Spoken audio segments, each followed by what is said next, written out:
안녕하세요. 담백한 외출입니다. 저는 이번에 통영에 갈 일이 있어가지고 여행도 하고 왔는데요. 가는 김에 통영에서 뭘 봐야 하나 찾아보니 루지, 케이블카와 더불어서 피랑을 봐야 한다고 하더라고요. 근데 동피랑도 있고 서피랑도 있고 디피랑도 있고 피랑이 3가지나 되는데요.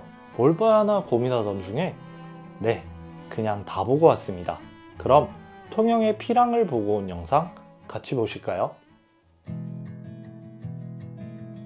여기는 통영 중앙시장. 먹거리가 가득하고 통영 여행 가면 꼭 한번 들르는 곳이죠. 이번 외출은 통영 중앙시장에서 출발합니다.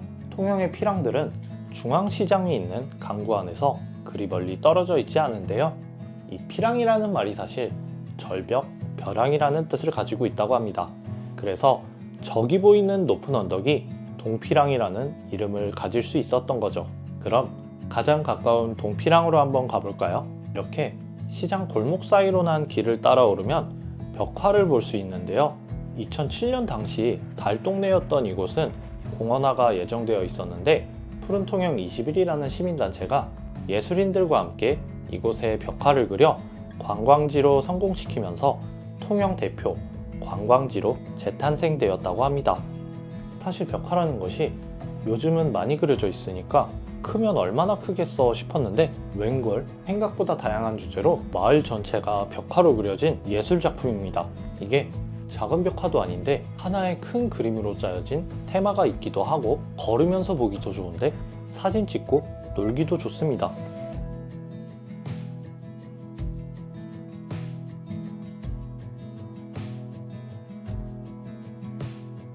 저는 특히 높이 올라와야 하는 관광객들을 배려해서 중간중간 벤치가 있었던 게 정말 감사했습니다.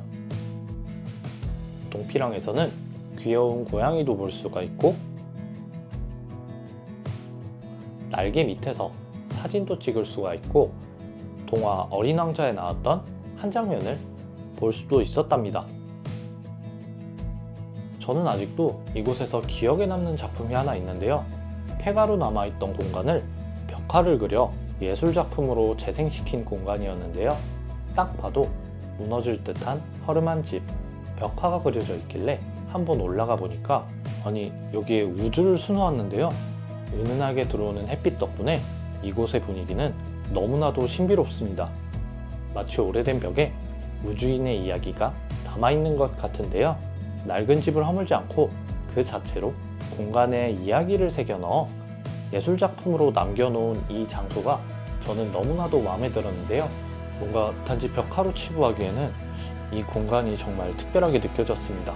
동피랑을 천천히 걷다 보니까 전망대로 향하는 길을 볼 수가 있는데요. 쭉 올라가 보니 강구안이 한눈에 보이는 풍경입니다. 굴뚝으로 만든 귀여운 만원경. 투박하지만 왠지 모르게 정감이 가는 모습이었어요. 걷다 보니까 동피랑의 꼭대기가 이제 얼마 안 남았습니다. 저기 앞에 보이는 정자가 있는 장소, 동피랑의 정상인데요. 시원한 풍경을 볼 수가 있는데요. 새삼 다시 느껴지는 동피랑의 고도입니다. 저는 이렇게나 높이 올라왔는지 몰랐는데요. 저는 올라온 길 반대로 한번 내려가 봤는데 마을조합에서 운영하는 카페에서 강구안의 풍경을 다시 한번 구경해 주고요. 좁은 골목으로 내려가다 보면 드라마 빠담빠담에 나왔던 집도 볼 수 있습니다. 이 아래에는 제가 아까 동피랑을 올라오던 길목이 있는데요. 여기에 동양의 나폴리라고 하는 문구가 있더라고요. 이 동양의 나폴리? 제가 이걸 좀 찾아보니까 되게 재미난 이야기가 있었는데 축구 선수 중에 김민재 선수가 사실 통영 출신인 거 아시나요? 이 김민재 선수가 예전에 유럽리그에서 축구 선수를 하던 당시에 나폴리로 이적하면서 그 전부터 통영을 동양의 나폴리라고 언급하던 게 있었는데 뭔가 운명인가 싶었던 거죠. 신기하지 않나요? 여튼 저는 큰 기대 없이 가볍게 동피랑을 구경할 생각이었는데요. 아니 근데 뭔가 되게 만족스럽기도 했지만 알차게 구경하다 온 느낌이 들었습니다. 여튼 다음으로 통영에서만 맛볼 수 있는 음식을 한번 먹어봤는데요. 이건 나중에 제가 쇼츠로 한번 올려드리도록 하겠습니다. 다음으로 서피랑으로 출발했습니다. 아니 근데 서피랑을 지도에서 알려주는 곳으로 그냥 따라가니까 뭔가 이상하게 집들이 있는 골목으로 알려주는데요. 꽤나 좁고 가파른 골목으로 오르다 보니까 표지판이 하나 보입니다. 네, 바로 서피랑 정상으로 온 셈인데요. 서피랑은 동피랑에 비해 비교적 최근에 만들어진 관광지라고 해요. 그래서 동피랑보다는 정상의 공원이 넓고 뭔가 볼거리는 조금 부족한 느낌이 들었는데요. 사실 이 피랑이라는 게 가파르다 보니까 괜시리 오르는 것만으로도 이렇게 지쳐버렸습니다. 숨을 고르고 올라온 길 반대편으로 내려가 봤는데요. 99계단이 있는 이 장소가 서피랑에서 볼거리가 많은 장소인 듯 합니다. 동백꽃이 수놓인 계단과 귀엽게 그려진 벽화들, 그리고 이곳에서 박경리 선생님을 또다시 만나게 되는데요. 이곳 99계단에는 통영의 마스코트인 동백이도 있는데요. 잠시 앉아서 같이 사진을 찍어주고요. 이 옆으로 향하면 피아노 계단도 볼 수 있다고 합니다. 마치 피아노 건반처럼 생긴 이 계단, 제가 한번 올라가 봤는데요.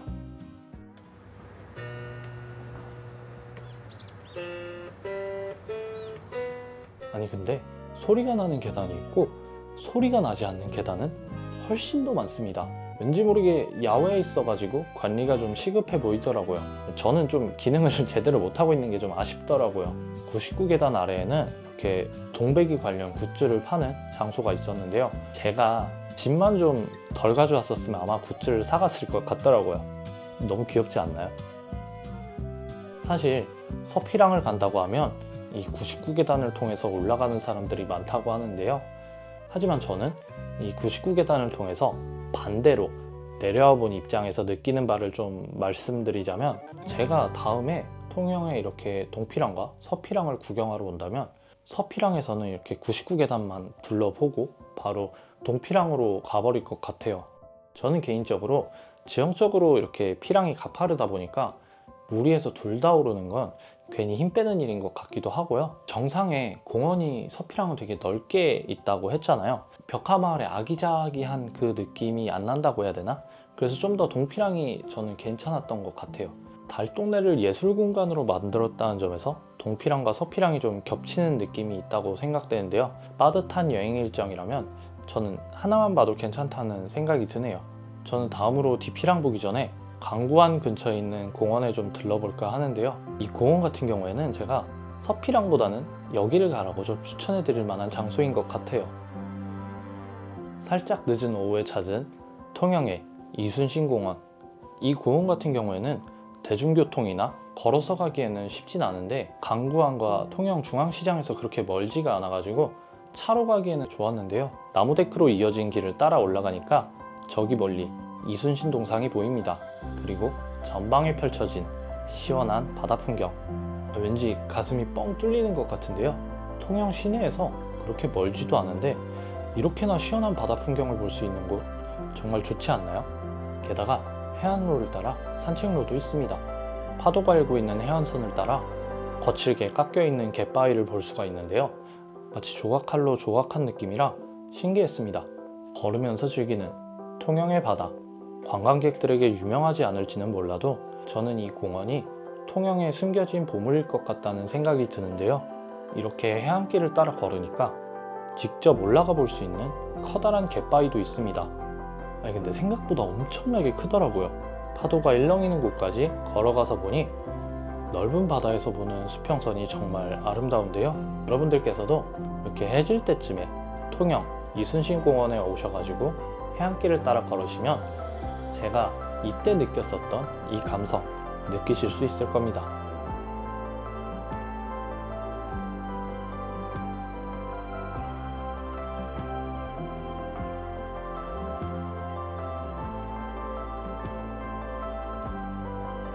저는 늦기 전에 디피랑도 구경하고 싶어서 강구안 근처에 있는 남망산 공원에 갔는데요. 근데 서둘러서 가니까 디피랑은 해가 져야 운영한다고 하더라고요. 자, 제가 디피랑 구경에 앞서서 말씀드릴 게 하나 있는데요.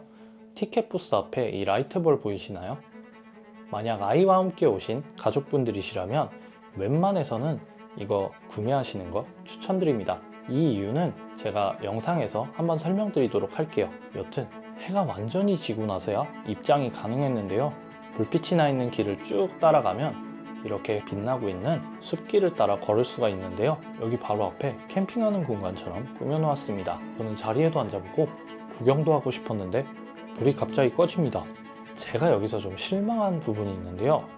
조명을 내리 켜놓는 거가 아닌 거는 좀 이해하겠는데 이렇게 조명이 꺼지고 나서 다음 구간을 보러 가시면 될 것 같다라는 뉘앙스로 말을 하시는 것 같더라고요. 근데 이게 불이 꺼지고 나서 얘기를 하니까 왠지 모르게 빠르게 이렇게 구간을 넘어가게끔 유도하는 느낌이라 저는 좀 더 있고 싶었는데 저는 살짝 그런 느낌이 좀 들었던 것 같아요.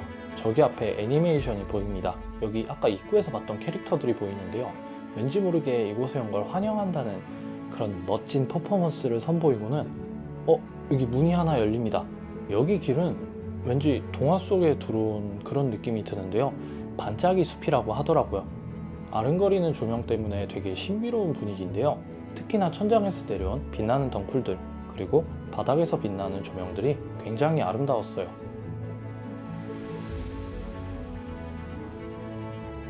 앞으로 나아가니까 굉장히 큰 나무가 하나 보이는데 이 나무에는 일렁이는 무늬가 많이 보입니다. 바로 오래된 동백나무라고 하는데요. 저기 빛나고 있는 부분이 있는데 직원분이 가지고 있는 빛나는 공을 갖다 대자 화려하게 반응해주는 그림입니다. 제가 아까 티켓 부스에서 아이와 함께 온 가족이라면 라이트볼을 사야 된다고 추천드리지 않았나요? 바로 이것 때문인데요. 디피랑에서는 이렇게 상호작용할 수 있는 장소들이 있는데 바로 이 라이트볼을 통해서 상호작용을 할 수 있다고 합니다. 디피랑에서는 강매를 할 수 없다고는 했지만 만약 이게 없는 아이가 라이트볼을 가지고 노는 다른 아이를 본다? 이거 굉장히 서러워할지도 모르겠는데요. 이게 디피랑을 관람하는 데는 문제는 없지만 뭔가 체험할 수 있는 거를 체험 못하게 되는 거잖아요. 그래서 입장료와 별개로 이렇게 체험할 수 있는 컨텐츠를 나눠 놓은 것이 저는 개인적으로는 좀 많이 아쉬웠는데요.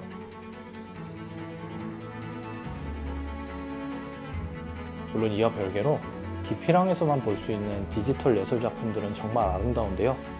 이렇게 길 따라 터널처럼 조명이 들어온 것도 너무나도 예쁘고 빛이 폭포처럼 쏟아지는 것도 너무나도 예쁩니다. 하늘만 올려봐도 빛이 몽글몽글 내려오는 듯한 느낌이 드는데요. 이쪽으로 더 나아가니까 아까 입구에서 봤었던 디피랑의 캐릭터들이 보이고 그 옆으로 비밀공방이라고 하는 장소가 보입니다. 문을 열고 들어가니까 와, 여긴 이렇게 야외인데 빛으로 꾸며놨네요. 디지털로 이루어진 여러 예술 작품들 하나같이 넋을 놓고 볼 수밖에 없었는데요. 이게 심지어 야외에서 보고 있는 거라서 왠지 모르게 비밀스러운 숲에 들어온 그런 느낌마저 듭니다. 저는 특히나 이 꽃잎 날릴 때가 정말 아름다웠는데요. 만약에 디피랑에 오셔가지고 이 비밀공방에 오신다면 인생사진 여러 장 건질 수 있을 것 같더라고요. 비밀공방을 나서서 빛을 따라가니까 신기한 장소가 나오는데요. 저는 개인적으로 디피랑에서 여기가 제일 재밌었어요. 야오라고 외쳐보라고 써있는데 제가 이런 것도 빼는 성격이 아니라서 시원하게 질러봅니다. 야호! 아니 근데 바로 옆에서 이렇게 메아리 치듯 울려 퍼지는데요. 진짜 완전 신기했어요. 만약 아이와 함께 오신다면 저처럼 시원하게 질러보시길 바랍니다. 이 위에는 빛의 오케스트라라고 하는 언덕이 있습니다. 저는 솔직히 이 장소 살짝 무서웠는데요.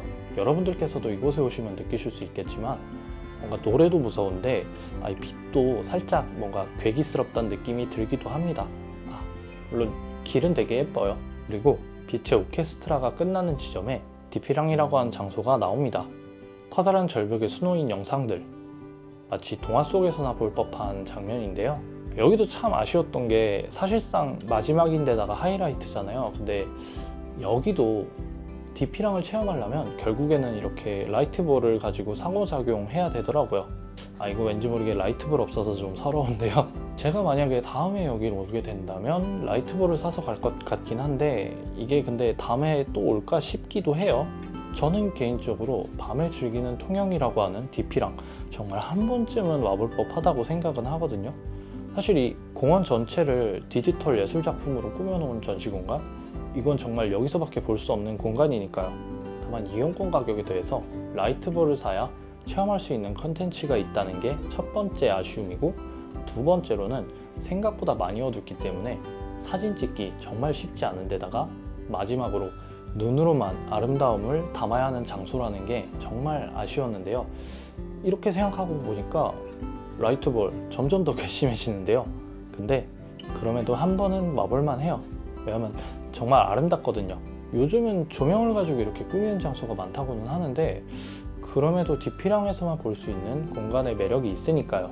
개인적으로는 여기는 딱 그때 오면 좋을 것 같아요. 통영에서 떠나기 전날, 그때 이렇게 여행의 즐거운 기억들을 갈무리하는 느낌으로 오는 거죠. 그럼 되게 낭만 있고 분위기 좋을 것 같아요. 여튼 통영에서 가벼운 마음으로 갈 수 있는 피랑들을 다녀와 봤는데요.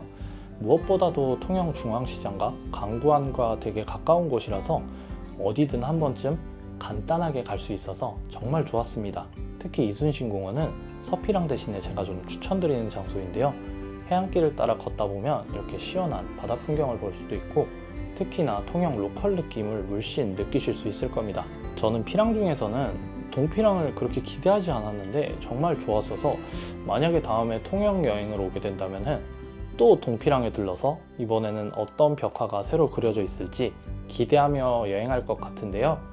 여러분들께서도 저처럼 취향에 맞는 피랑 찾아서 즐거운 통영 여행 하셨으면 좋겠습니다. 그럼 이번 외출을 마무리하는 짧은 영상 하나를 남기면서 외출 마무리하겠습니다. 영상 보시면서 가보고 싶으셨다면 구독과 좋아요를, 좋은 장소도 많이 추천해주세요. 영상 봐주셔서 감사합니다.